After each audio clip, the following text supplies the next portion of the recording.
की जय। सियावर रामचंद्र की जय। श्रद्धेय मंच, सभी संत एवं ऋषिगण, यहां उपस्थित और विश्व के कोने कोने में हम सबसे साथ जुड़े हुए सभी राम भक्त, आप सबको प्रणाम, आप सबको राम राम।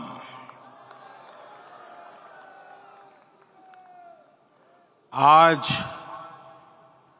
हमारे राम आ गए हैं।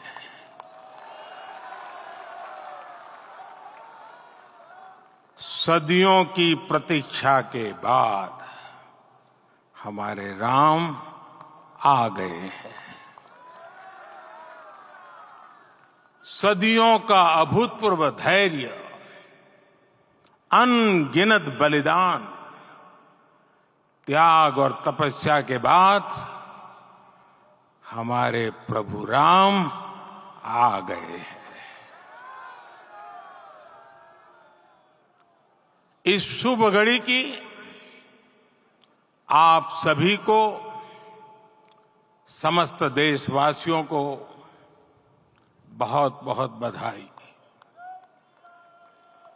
मैं अभी गर्भगृह में ईश्वरीय चेतना का साक्षी बनकर आपके सामने उपस्थित हुआ हूं। कितना कुछ कहने को है, लेकिन कंठ अवरुद्ध है। मेरा शरीर अभी भी स्पंदित है, चित्त अभी भी उस पल में लीन है।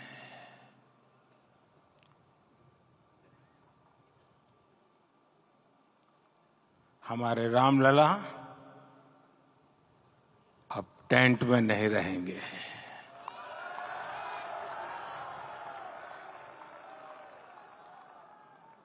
हमारे रामलला अब इस दिव्य मंदिर में रहेंगे। मेरा पक्का विश्वास है, अपार श्रद्धा है कि जो घटित हुआ है, इसकी अनुभूति देश के, विश्व के कोने कोने में राम भक्तों को हो रही होगी। ये क्षण अलौकिक है, ये पल पवित्रतम है। ये माहौल, ये वातावरण, ये ऊर्जा, ये घड़ी प्रभु श्री राम का हम सब पर आशीर्वाद है। 22 जनवरी 2024 का ये सूरज एक अद्भुत आभा लेकर आया है।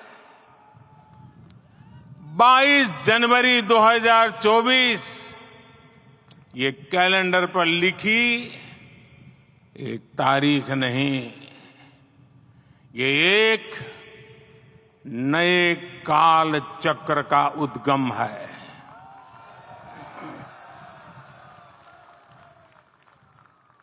राम मंदिर के भूमि पूजन के बाद से प्रतिदिन पूरे देश में उमंग और उत्साह बढ़ता ही जा रहा था। निर्माण कार्य देख देशवासियों में हर दिन एक नया विश्वास पैदा हो रहा था। आज हमें सदियों के उस धैर्य की धरोहर मिली है। आज हमें श्री राम का मंदिर मिला है। गुलामी की मानसिकता को तोड़कर उठ खड़ा हो राष्ट्र। अतीत के हर दंश से हौसला लेता हुआ राष्ट्र ऐसे ही नव इतिहास का सृजन करता है। आज से 1000 साल बाद भी लोग आज की इस तारीख की, आज के इस पल की चर्चा करेंगे। और ये कितनी बड़ी राम कृपा है कि हम सब इस पल को जी रहे हैं, इसे साक्षात घटित होते देख रहे हैं। आज दिन, दिशाएं, दिगंत सब दिव्यता से परिपूर्ण है।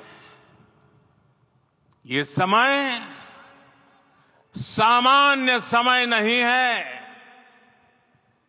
ये काल के चक्र पर सर्वकालिक शाही से अंकित हो रही अमिट स्मृति रेखाएं हैं। साथियों, हम सब जानते हैं कि जहां राम का काम होता है, वहां पवन पुत्र हनुमान अवश्य विराजमान होते हैं। इसलिए मैं राम भक्त हनुमान और हनुमान गढ़ी को भी प्रणाम करता हूं। मैं माता जानकी, लक्ष्मण जी, भरत, शत्रुघ्न सबको नमन करता हूं। मैं पावन अयोध्यापुरी और पावन सरयू को भी प्रणाम करता हूं। मैं इस पल दैवीय अनुभव कर रहा हूं कि जिनके आशीर्वाद से ये महान कार्य पूरा हुआ है।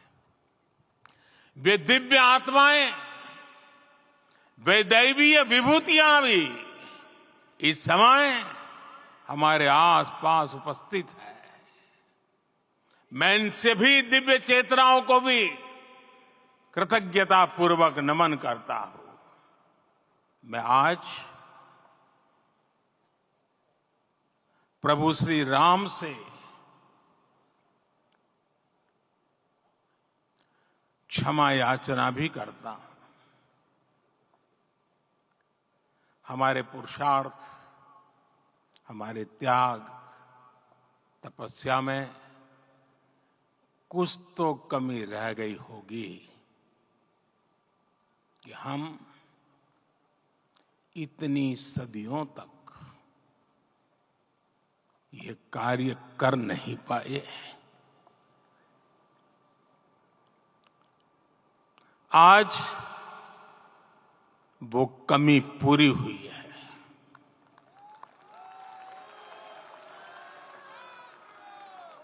मुझे विश्वास है प्रभु राम आज हमें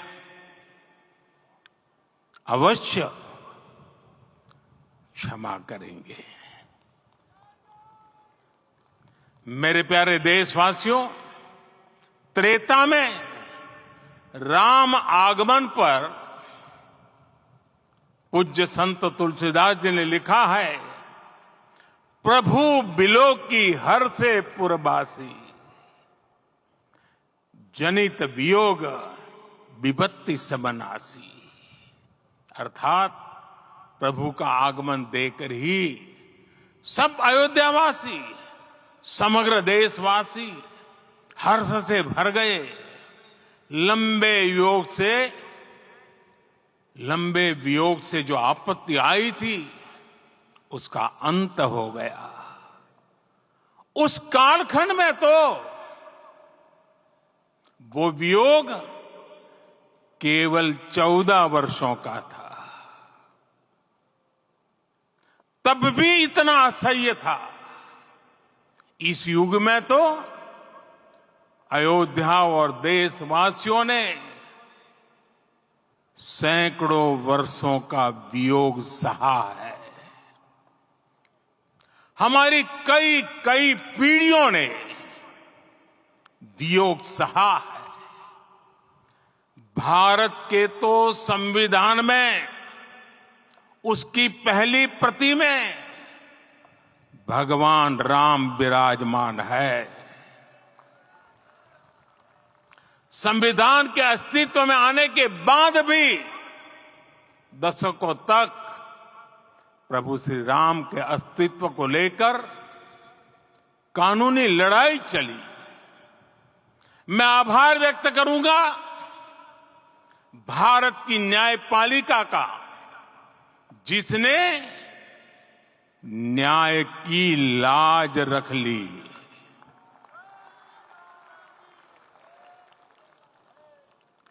न्याय के पर्याय प्रभु राम का मंदिर भी न्यायबद्ध तरीके से ही बना। साथियों, आज गांव-गांव में एक साथ कीर्तन संकीर्तन हो रहे हैं। आज मंदिरों में उत्सव हो रहे हैं, स्वच्छता अभियान चलाए जा रहे हैं। पूरा देश आज दीपावली मना रहा है। आज शाम घर घर राम ज्योति प्रज्वलित करने की तैयारी है। कल मैं श्री राम के आशीर्वाद से धनुषकोडी में राम सेतु के आरंभ बिंदु अरिचल मुनाई पर था। जिस घड़ी प्रभु राम समुद्र पार करने निकले थे, वो एक पल था जिसने काल चक्र को बदला था। उस भावमय पल को महसूस करने का मेरा ये विनम्र प्रयास था। वहां पर मैंने पुष्प वंदना की।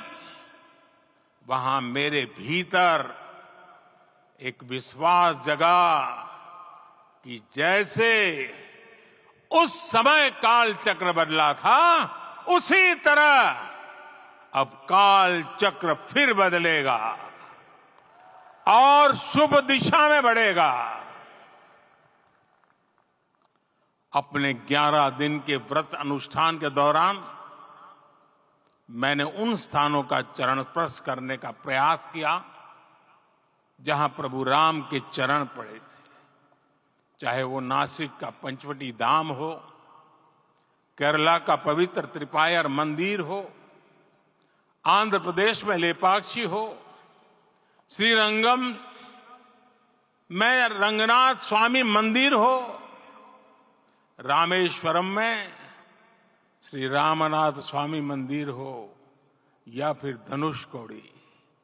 मेरा सौभाग्य है कि इसी पुनीत पवित्र भाव के साथ मुझे सागर से सरयू तक की यात्रा का अवसर मिला। सागर से सरयू तक हर जगह राम नाम का वही उत्सव भाव छाया हुआ है। प्रभु राम तो भारत की आत्मा के कण कण से जुड़े हुए हैं। राम भारतवासियों के अंतर मन में विराजे हुए हैं। हम भारत में कहीं भी किसी की अंतरात्मा को छुएंगे तो इस एकत्व की अनुभूति होगी और यही भाव सब जगह मिलेगा। इससे उत्कृष्ट, इससे अधिक देश को समायोजित करने वाला सूत्र और क्या हो सकता है। मेरे प्यारे देशवासियों, मुझे देश के कोने कोने में अलग अलग भाषाओं में रामायण सुनने का अवसर मिला है, लेकिन विशेषकर पिछले 11 दिनों में रामायण अलग अलग भाषा में अलग राज्यों से मुझे विशेष रूप से सुनने का मौका मिला। राम को परिभाषित करते हुए ऋषियों ने कहा है, रमन्ते यस्मिन् इति रामः, अर्थात जिसमें रम जाए वही राम है। राम लोक की स्मृतियों में, पर्वत से लेकर परंपराओं में सर्वत्र समाये हुए हैं। हर युग में लोगों ने राम को जिया है। हर युग में लोगों ने अपने अपने शब्दों में अपनी अपनी तरह से राम को अभिव्यक्त किया है। और ये राम रस जीवन प्रवाह की तरह निरंतर बहता रहता है। प्राचीन काल से भारत के हर कोने के लोग राम रस का आचमन करते रहे हैं। राम कथा असीम है और रामायण भी अनंत है।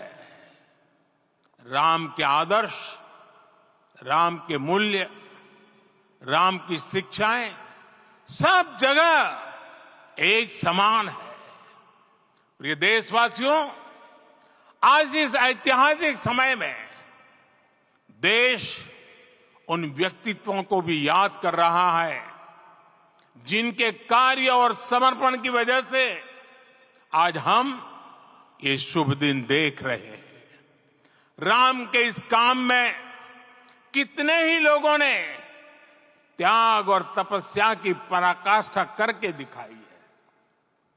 उन अनगिनत राम भक्तों के, उन अनगिनत कार सेवकों के और उन अनगिनत संत महात्माओं के हम सब ऋणी हैं। साथियों, आज का ये अवसर उत्सवता का क्षण तो है ही, लेकिन इसके साथ ही यह क्षण भारतीय समाज की परिपक्वता के बोध का भी क्षण है। हमारे लिए ये अवसर सिर्फ विजय का नहीं, विनय का भी है। दुनिया का इतिहास साक्षी है कि कई राष्ट्र अपने ही इतिहास में उलझ जाते हैं। ऐसे देशों ने जब भी अपने इतिहास की उलझी हुई गांठों को खोलने का प्रयास किया, उन्हें सफलता पाने में बहुत कठिनाई आई, बल्कि कई बार तो पहले से ज्यादा मुश्किल परिस्थितियां बन गई। लेकिन हमारे देश ने इतिहास की इस गांठ को जिस गंभीरता और भावुकता के साथ खोला है, वो ये बताती है कि हमारा भविष्य हमारे अतीत से बहुत सुंदर होने जा रहा है। वो भी एक समय था जब कुछ लोग कहते थे कि राम मंदिर बना तो आग लग जाएगी। ऐसे लोग भारत के सामाजिक भाव की पवित्रता को नहीं जान पाए। रामलला के इस मंदिर का निर्माण भारतीय समाज के शांति, धैर्य, आपसी सद्भाव और समन्वय का भी प्रतीक है। हम देख रहे हैं ये निर्माण किसी आग को नहीं, बल्कि ऊर्जा को जन्म दे रहा है। राम मंदिर समाज के हर वर्ग को एक उज्जवल भविष्य के पथ पर बढ़ने की प्रेरणा लेकर आया है।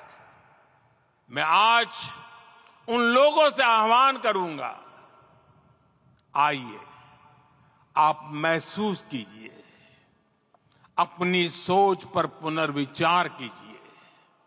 राम आग नहीं है, राम ऊर्जा है। राम विवाद नहीं, राम समाधान है। राम सिर्फ हमारे नहीं है, राम तो सबके हैं। राम वर्तमान नहीं, सिर्फ वर्तमान ही नहीं, राम अनंत काल है। साथियों, आज जिस तरह राम मंदिर प्राण प्रतिष्ठा के इस आयोजन से पूरा विश्व जुड़ा हुआ है, उसमें राम की सर्वव्यापकता के दर्शन हो रहे हैं। जैसा उत्सव भारत में है, वैसा ही अनेक देशों में है। आज अयोध्या का यह उत्सव रामायण की उन वैश्विक परंपराओं का भी उत्सव बना है। रामलला की ये प्रतिष्ठा वसुधैव कुटुंबकम के विचार की भी प्रतिष्ठा है। साथियों, आज अयोध्या में केवल श्री राम के विग्रह रूप की प्राण प्रतिष्ठा नहीं हुई है, ये श्री राम के रूप में साक्षात भारतीय संस्कृति के प्रति अटूट विश्वास की भी प्राण प्रतिष्ठा है। ये साक्षात मानवीय मूल्यों और सर्वोच्च आदर्शों की भी प्राण प्रतिष्ठा है। इन मूल्यों की, इन आदर्शों की आवश्यकता आज संपूर्ण विश्व को है। सर्वे भवन्तु सुखिनः, ये संकल्प हम सदियों से दोहराते आए हैं। आज उसी संकल्प को राम मंदिर के रूप में साक्षात आकार मिला है। ये मंदिर मात्र एक देव मंदिर नहीं है, ये भारत की दृष्टि का, भारत के दर्शन का, भारत के दिग्दर्शन का मंदिर है। ये राम के रूप में राष्ट्र चेतना का मंदिर है। राम भारत की आस्था है, राम भारत का आधार है, राम भारत का विचार है, राम भारत का विधान है, राम भारत की चेतना है, राम भारत का चिंतन है, राम भारत की प्रतिष्ठा है, राम भारत का प्रताप है, राम प्रवाह है, राम प्रभाव है, राम नेति भी है, राम नीति भी है, राम नित्यता भी है, राम निरंतरता भी है, राम विभु है, विशद है, राम व्यापक है, विश्व है, विश्वात्मा है। और इसलिए जब राम की प्रतिष्ठा होती है तो उसका प्रभाव वर्षों या शताब्दियों तक ही नहीं होता, उसका प्रभाव हजारों वर्षों के लिए होता है। महर्षि वाल्मीकि ने कहा है, राज्यम 10 सहस्त्राणि प्राप्य वर्षाणि राघवः, अर्थात राम 10,000 वर्षों के लिए राज्य पर प्रतिष्ठित हुए, यानी हजारों वर्षों के लिए राम राज्य स्थापित हुआ। जब त्रेता में राम आए थे तब हजारों वर्षों के लिए राम राज्य की स्थापना हुई थी। हजारों वर्षों तक राम विश्व पथ प्रदर्शन करते रहे थे। और इसलिए मेरे प्यारे देशवासियों, आज अयोध्या भूमि हम सभी से, प्रत्येक राम भक्त से, प्रत्येक भारतीय से कुछ सवाल कर रही है। श्री राम का भव्य मंदिर तो बन गया, अब आगे क्या? सदियों का इंतजार तो खत्म हो गया, अब आगे क्या? आज के इस अवसर पर जो दैवीय आत्माएं हमें आशीर्वाद देने के लिए उपस्थित हुई हैं, हमें देख रही हैं, उन्हें क्या हम ऐसे ही विदा करेंगे? नहीं, कदापि नहीं। आज मैं पूरे पवित्र मन से महसूस कर रहा हूं कि काल चक्र बदल रहा है। ये सुखद संयोग है कि हमारी पीढ़ी को एक कालजयी पथ के शिल्पकार के रूप में चुना गया है। 1000 वर्ष बाद की पीढ़ी राष्ट्र निर्माण के हमारे आज के कार्यों को याद करेगी। इसलिए मैं कहता हूं, यही समय है, सही समय है। हमें आज से, इस पवित्र समय से अगले 1000 साल के भारत की नींव रखनी है। मंदिर निर्माण से आगे बढ़कर अब हमें सभी देशवासी यहीं इस पल से समर्थ, सक्षम, भव्य, दिव्य भारत के निर्माण की सौगंध लेते हैं।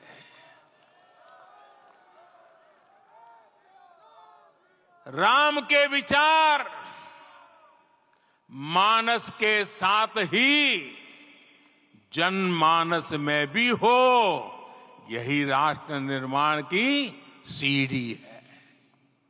साथियों, आज के युग की मांग है कि हमें अपने अंतःकरण को विस्तार देना होगा। हमारी चेतना का विस्तार देव से देश तक, राम से राष्ट्र तक होना चाहिए। हनुमान जी की भक्ति, हनुमान जी की सेवा, हनुमान जी का समर्पण, ये ऐसे गुण हैं जिन्हें हमें बाहर नहीं खोजना पड़ता। प्रत्येक भारतीय में भक्ति, सेवा और समर्पण के भाव समर्थ, सक्षम, भव्य, दिव्य भारत का आधार बनेंगे। और यही तो है देव से देश और राम से राष्ट्र की चेतना का विस्तार। दूर सुदूर जंगल में, कुटिया में जीवन गुजारने वाली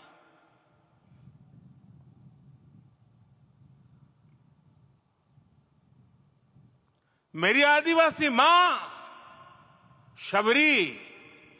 शबरी का ध्यान आते ही अप्रतिम विश्वास जागृत होता है। मां शबरी तो कब से कहती थी, राम आएंगे।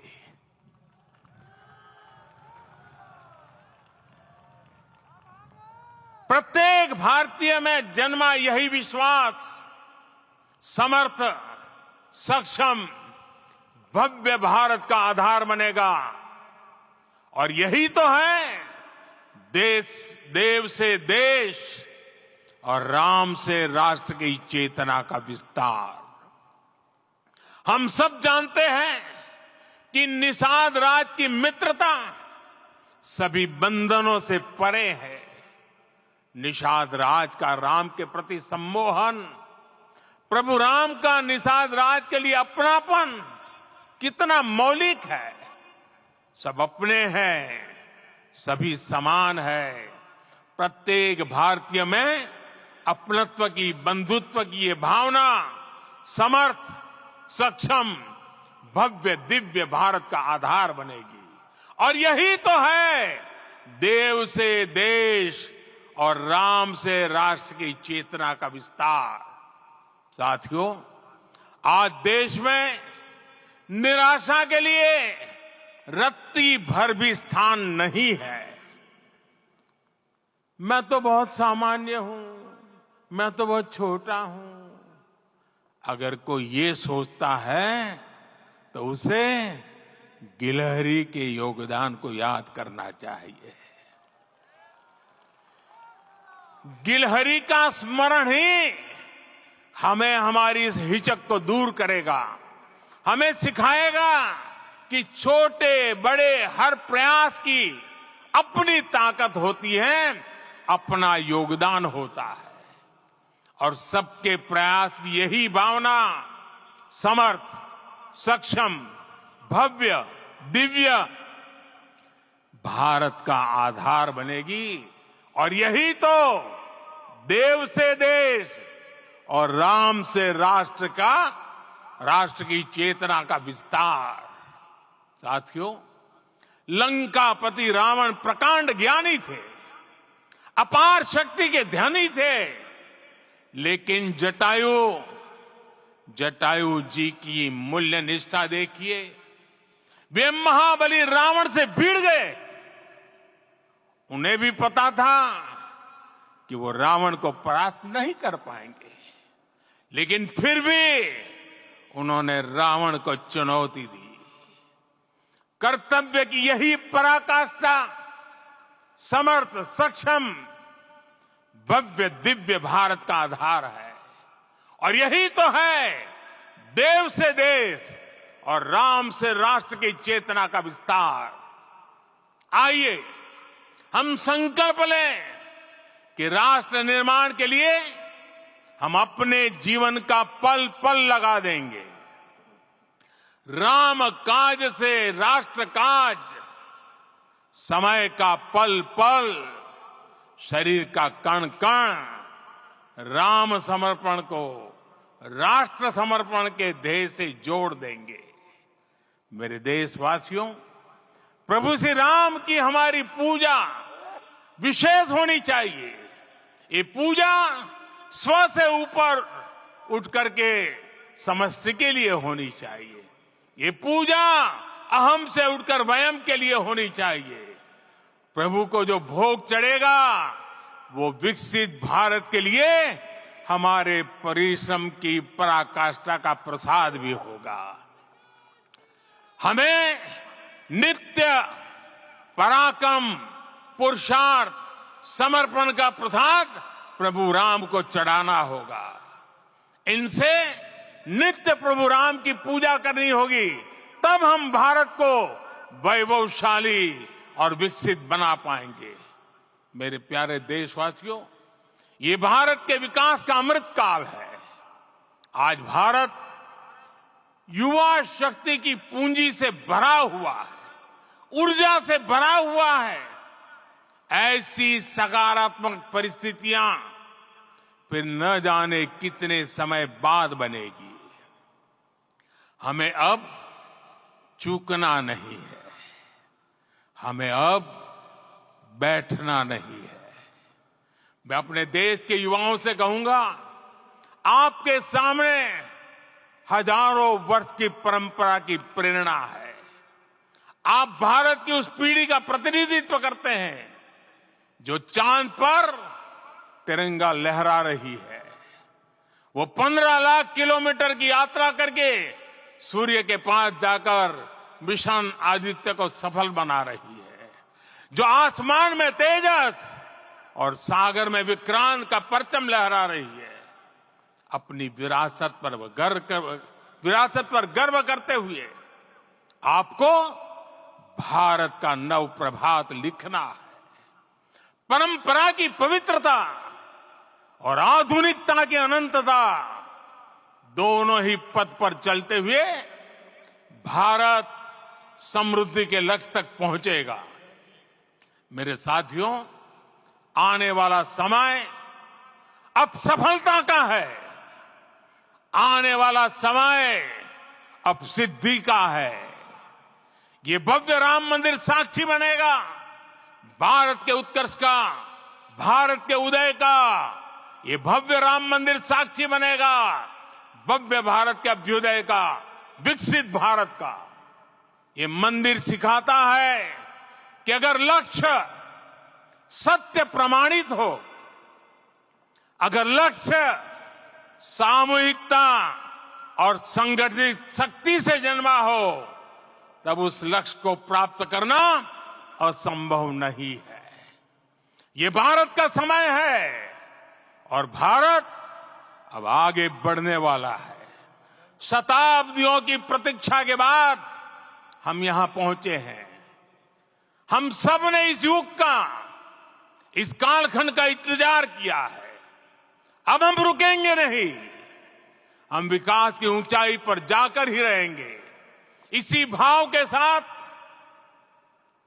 रामलला के चरणों में प्रणाम करते हुए आप सभी को बहुत बहुत शुभकामनाएं।